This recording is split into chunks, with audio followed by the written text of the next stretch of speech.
político Eduardo José Green, que vai ajudar a gente aqui. A Milena já trouxe algum contexto político, ele também vai ajudar aqui na nossa análise. Olá, Eduardo, ouve a gente bem? Boa tarde, Luiz. Boa tarde, Milena. Escuto vocês muito bem. Prazer estar com vocês. Nosso papo por uma conclusão que eu e a Milena chegamos aqui ao longo dessa live. Nicolas Ferreira, na sua avaliação, ele se torna um protagonista dentro desse espectro da política, esse espectro da direita, com o ato de hoje? Ele consolida a posição dele como uma grande liderança? Sim, não há a menor dúvida que o gesto do deputado Nicolas Ferreira o catapulta, digamos assim, ou o impulsiona ele como uma liderança emergente, que foi desde a sua eleição em 2022, sobretudo junto aos setores mais radicais do bolsonarismo e, de maneira especial, junto à família do ex-presidente Bolsonaro, que será bastante devedora deste ato que ele protagonizou, porque Nicolas Ferreira emprestou a grande popularidade, a grande inserção que ele tem nas redes sociais para impulsionar essa caminhada que, de fato, reuniu um contingente bastante significativo de apoiadores do ex-presidente Bolsonaro, particularmente aqueles que têm uma relação mais vinculada com o PL, até porque os parlamentares que participaram dessa iniciativa são majoritariamente vinculados ao PL, que é o partido do ex-presidente Bolsonaro. Acho que também Nicolas Ferreira ele se coloca muito bem nesse cenário por duas razões. Primeiro, porque isso certamente o fará ser um dos deputados federais mais votados na reeleição, agora ou na campanha de 2026, e vai transformá-lo também num ativo político e eleitoral, eu diria, praticamente insubstituível na campanha virtualmente já colocada do senador Flávio Bolsonaro para a presidência da República. Então, nesse contexto todo, não há a menor dúvida que Nicolas Ferreira, que já era uma liderança emergente do bolsonarismo, muito provavelmente já sendo colocado para cargos mais altos, eventualmente a disputa à presidência, a governador do estado de Minas Gerais em 2030, ele não teria idade ainda para ser candidato a presidência em 2030, mas ele sim, ele muito hábil no manejo das ferramentas de internet, muito hábil no que diz respeito aos discursos de mobilização, lembrando aquilo que foi, por exemplo, a chamada crise do Pix, que paralisou a iniciativa do governo federal no ano passado, aproveitando uma conjuntura na qual o STF, de certa maneira, está um pouco emparedado em função dos escândalos envolvendo alguns ministros do Supremo no escândalo do Banco Master, bem como também o contrato até agora pouco explicado da banca advocatícia da esposa do ministro Alexandre de Moraes. Então, Nicolas Ferreira também é muito habilidoso em aproveitar os fatos da conjuntura e fazer deles uma narrativa que constrói algo que vem sendo há muito tempo colocado como uma bandeira de luta do bolsonarismo, que é a chamada luta pela liberdade contra aqueles que, em tese, injustamente estariam presos pelo Supremo Tribunal Federal. Ou seja, tudo indica que Nicolas Ferreira vai ser um grande mobilizador de massas nessa campanha que nós vamos ter esse ano. Agora um pouquinho sobre essa situação envolvendo o STF. A gente sabe que esse atrito entre o PL, né, o bolsonarismo e o STF vem desde que o Bolsonaro estava como presidente. O bolsonarismo parecia um pouco acuado, porque teve toda uma certa organização internacional, tarifaço, uma pressão para que Bolsonaro não fosse condenado. Ele foi condenado, foi preso, depois foi transferido para Papudinha aí no começo desse ano. E agora parecia que ele estava acuado. Você acha que eles voltam a ter protagonismo assim, nas vésperas da volta do ano legislativo, com esse ato do Nicolas, dá assim, um discurso, uma bandeira para esse grupo que estava um pouco acuado? Eu faço um adendo aqui. Boa tarde, obrigada por falar com a gente, com a nossa audiência. Mas será que isso pode ter um peso político em relação ao PL da dosimetria? Porque a primeira pauta da direita e do Centrão, quando as atividades voltarem a acontecer no Congresso Nacional esse ano, é essa questão de derrubar o veto do presidente Lula ao PL da dosimetria. Essa questão, você acha que pode ter um impacto em relação à derrubada do veto no Congresso Nacional e à reação popular? Bem, veja, Milene Luiz, o veto do ex-presidente Lula, ou melhor dizendo, a derrubada do veto, já estava contratado. Na verdade, há dois jogos aí. O jogo do presidente Lula, que não teria como não vetar esse projeto de lei que foi aprovado, até porque ele mesmo foi vítima de uma tentativa de assassinato, junto com o seu vice-presidente, Geraldo Alckmin, na época o presidente do Tribunal Superior Eleitoral, o ministro Alexandre de Moraes. Então seria uma contradição se Lula não vetasse isso. Lula tem promovido a cada ano, no dia 8 de janeiro, o ato em defesa da democracia, não teria como não vetar. Mas Lula sabe que esse veto ele vai ser derrubado pelo Congresso Nacional.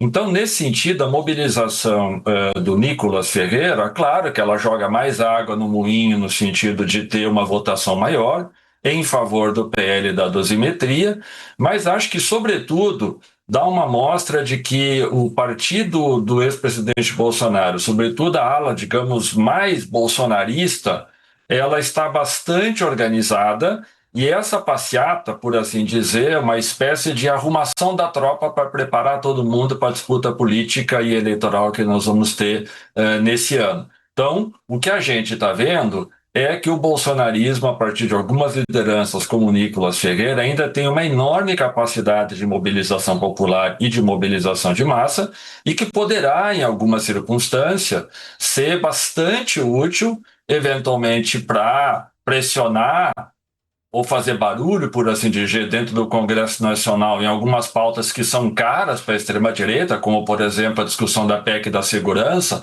ou mesmo a discussão do PL antifacção. Mas acho que o mais significativo aí é que essa ala do bolsonarismo que participou e organizou essa caminhada é a mesma que está aderindo à campanha do senador Flávio Bolsonaro à presidência da República. Então, tudo indica que nós temos já uma construção de um enredo que deverá pautar a condução do Flávio Bolsonaro, que é a discussão da segurança, que é a discussão da injustiça contra os condenados no 8 de janeiro, que é a discussão relativa ao impeachment de ministros do STF. Então, isso tudo pode aquecer o debate e pode ser que nesse momento em que o STF está acuado, eventualmente algumas das medidas no Senado, sobretudo pedindo impeachment, em particular do ministro Dias Toffoli, quem sabe ganha alguma musculatura, porque há apoio popular atrás dessa manifestação do Nicolas, que é coerente com essa que é uma bandeira da extrema-direita no Brasil, do bolsonarismo, e que espera ter senadores suficientes eleitos em 2026 para, quem sabe, emparedar o STF a partir do ano que vem, tendo o impeachment como uma das bandeiras mais importantes. Perfeito. Eduardo, antes da gente seguir aqui no nosso papo, eu quero trazer uma atualização sobre o episódio que aconteceu aí nesse ato, né? Caiu um raio que, segundo apurações preliminares, teria atingido um guindaste, causado uma descarga elétrica nas pessoas que acompanhavam o ato. No total, 33 pessoas foram socorridas no local e encaminhadas aos hospitais, ao Agarram, Hospital Regional da Asa Norte, e ao Hospital de Base, que são os hospitais de referência aqui no Plano Piloto, em Brasília. Até às 15 horas, 31 vítimas foram internadas, 20 no Hospital de Base e 11 no Agarram. Como a gente tem informado, esse é um caso que está em atualização, então os números vão mudando e a cada atualização a gente traz aqui para vocês. Milena, pode fazer sua pergunta, acabei interrompendo aqui. Eduardo, você falou de alguns pontos que essa caminhada e esse ato de hoje pode beneficiar as pautas aí que a direita, que os aliados de Jair Bolsonaro têm defendido no Congresso Nacional. Mas eu queria te perguntar de outro ponto que me parece mais emergente quando eu converso com aliados do ex-presidente, que é justamente a questão da ida de Jair Bolsonaro para a prisão domiciliar. A gente lembra que ele estava detido na Superintendência da Polícia Federal e foi para Papudinha na semana retrasada, mas o que eles querem, o que a ex-primeira-dama Michele Bolsonaro pediu mesmo ao STF, foi que Jair Bolsonaro cumpra a sua pena em casa, que ele vá para a prisão domiciliar. Você acha que esse ato de hoje pode dar uma pressionada para que Jair Bolsonaro consiga fazer isso, consiga cumprir a pena em casa? Milena, eu acho que o ato liderado pelo deputado Nicolas Ferreira vai gerar o efeito contrário. Porque se o STF concedesse, a partir deste ato, a prisão domiciliar ao ex-presidente Bolsonaro, seria como dizer que ele se sentiu pressionado e, portanto, recuou da decisão de manter o ex-presidente Bolsonaro na papudinha. Então, eu acho que esse ato não vai ter como efeito fazer o ex-presidente Bolsonaro ir para a prisão domiciliar. O que não quer dizer que os aliados do bolsonarismo não seguirão pressionando. Acredito que eles vão seguir pressionando até conseguirem a prisão domiciliar do ex-presidente Bolsonaro, sabe-se lá, se motivado por alguma questão que pode ser de fato relacionada à saúde ou por algum outro critério que porventura o ministro do STF decida, mas essa passeata, meu juízo, ela gera o efeito contrário. Ela não será capaz de pressionar o Supremo Tribunal Federal e particularmente o ministro Alexandre de Moraes, porque se isso acontecesse, seria uma senha para a extrema-direita fazer mobilizações de toda a ordem, pressionando o STF e várias outras decisões. É importante lembrar que essa semana mesmo, o ministro Alexandre de Moraes proibiu o acampamento na Papudinha justamente pelo receio de que isso poderia reproduzir uma espécie de 8 de janeiro, ou algo similar. Ou seja, repito, acho que o esforço feito há 15 dias atrás da ex-primeira-dama Michele Bolsonaro e do governador Tarcísio de Freitas de São Paulo, que negociaram com o Supremo Tribunal Federal a transferência do Bolsonaro da Polícia Federal para a Papudinha, foi algo que demorou muito tempo para ser negociado. Acho que o ato hoje do Nicolas Ferreira faz recuar algumas casas na decisão do STF. E eu concluo só dizendo que o Nicolas Ferreira, ele teve ano passado alguns estranhamentos com os filhos do ex-presidente Bolsonaro, particularmente com o Eduardo Bolsonaro, que, digamos, é o mais radical dos três. E com esse ato, o Nicolas ele se reorganiza do lado da família, sobretudo dos filhos. E ao fazer esse ato, a meu juízo, ele se distancia um pouco da ex-primeira-dama Michele Bolsonaro, que a gente vinha vendo e que vinha tentando fazer alguns movimentos independentes em relação aos filhos do ex-presidente. Ou seja, nós temos aí uma espécie de reorganização do bolsonarismo aliado ao Nicolas Ferreira, mas, repito, acho que o ato em si ele vai produzir o efeito contrário em relação à busca da prisão domiciliar pleiteada por Michele Bolsonaro e pelos apoiadores do ex-presidente, pelo menos nesse momento. Perfeito, Eduardo. Eu estou aqui com alguns trechos da fala do Nicolas lá neste momento. Ele agradeceu ao Magno Malta, né, que ele falou que permaneceu mesmo nessa caminhada de cadeira de rodas, agradeceu ao Carlos Bolsonaro, que esteve com eles, e ele avisou que o Carlos Bolsonaro só saiu da caminhada porque precisou visitar o pai, Jair Bolsonaro. A gente tem imagens aí do Nicolas falando. São imagens de agora, pessoal. O pessoal vai me passar aqui. São imagens recuperadas aí, mas são imagens aí do Nicolas discursando. Ele agradeceu a todo mundo, fez uma oração e falou que o Brasil não precisa somente de uma reforma política e eleitoral. Ele precisa de uma reforma de alma e só quem pode fazer isso é Deus. Eu peguei essa última frase aqui, Eduardo, para te fazer uma pergunta, que é essa associação que o grupo bolsonarista tem com religião. Então, eles sempre estão falando um pouco dessa parte aí, que o Brasil precisa de uma reforma espiritual, uma reforma de alma. Como isso se encaixa no discurso político desse grupo que tenta voltar ao poder e agora em 2026?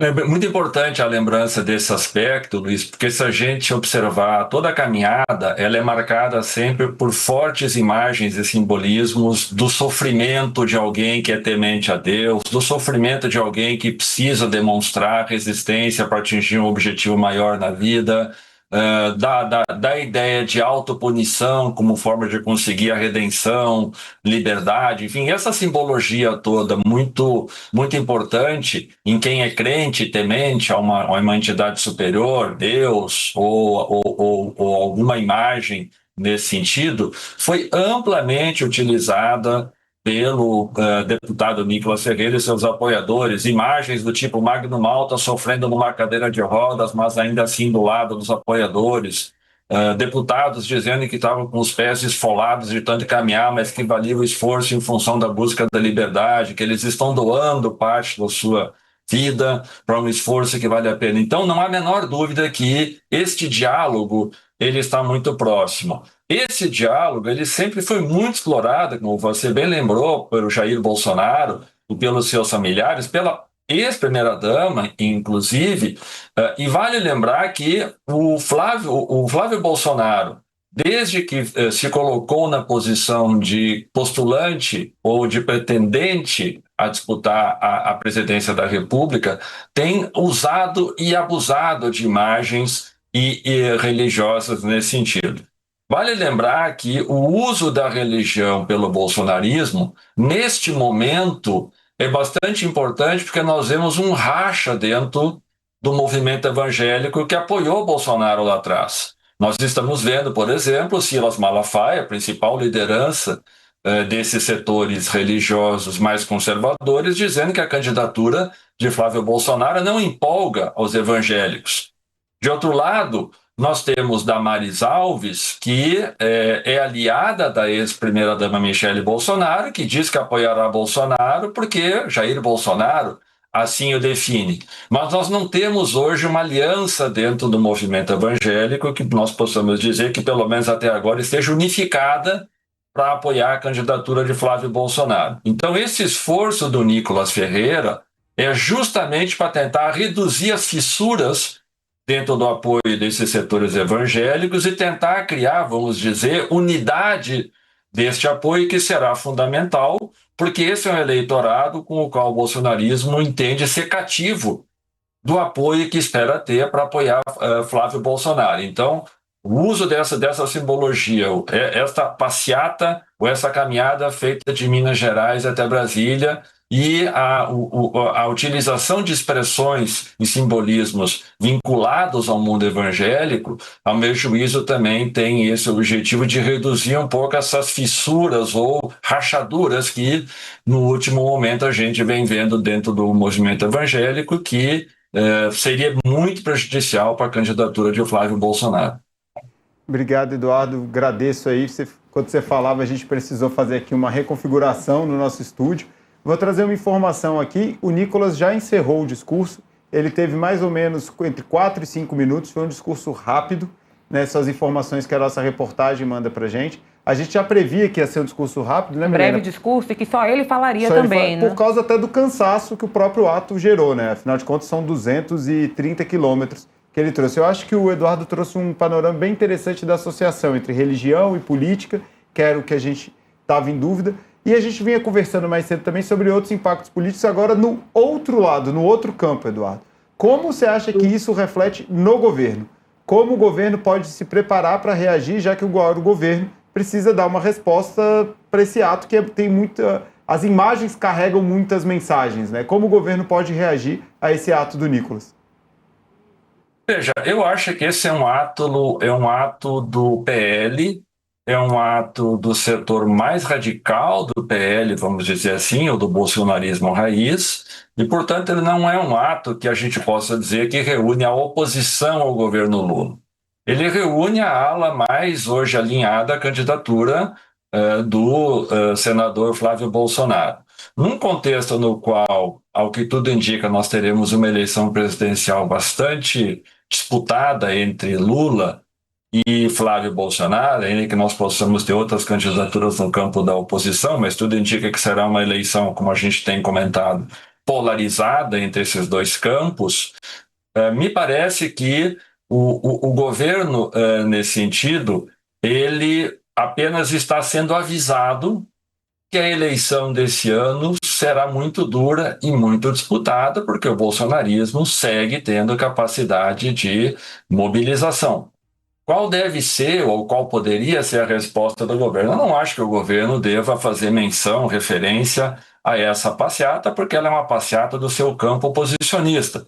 O governo tem que, se quer conquistar votos, mostrar que políticas públicas está fazendo para a população. Por exemplo, falar da redução do imposto de renda para quem ganha até R$5.000, falar dos programas do auxílio gás, do desconto na energia elétrica, ou seja, o governo tem que olhar para o seu público, para o seu eleitorado e fazer política junto ao seu eleitorado, assim como o Nicolas Ferreira e o bolsonarismo está fazendo política junto aos seus potenciais apoiadores. Mas é importante que o governo saiba desde já que o bolsonarismo terá muita capacidade de mobilização, de fazer atos muito importantes nesse sentido, e acho que um elemento fundamental, repito, como esse é um ato do bolsonarismo raiz, e a gente viu a lista só de parlamentares do PL, se eu não me equivoco, apenas um parlamentar do Republicanos, tudo isso mostra que os partidos do Centrão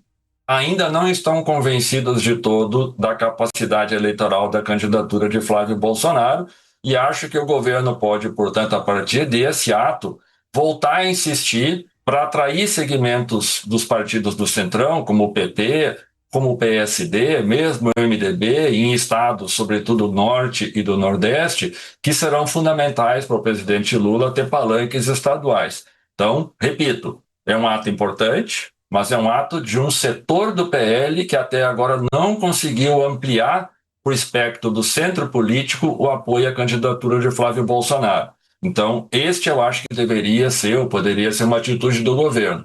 Ver como é que ele dialoga com esses setores para ter apoios maiores que possam fazer uma campanha que reduza a possibilidade de Flávio Bolsonaro caminhar para o centro do espectro político na campanha de 2026. Perfeito, Eduardo. Muito obrigado. Eu vou ter que só interromper um pouquinho, porque a gente tem agora o áudio com o discurso do Nicolas Ferreira.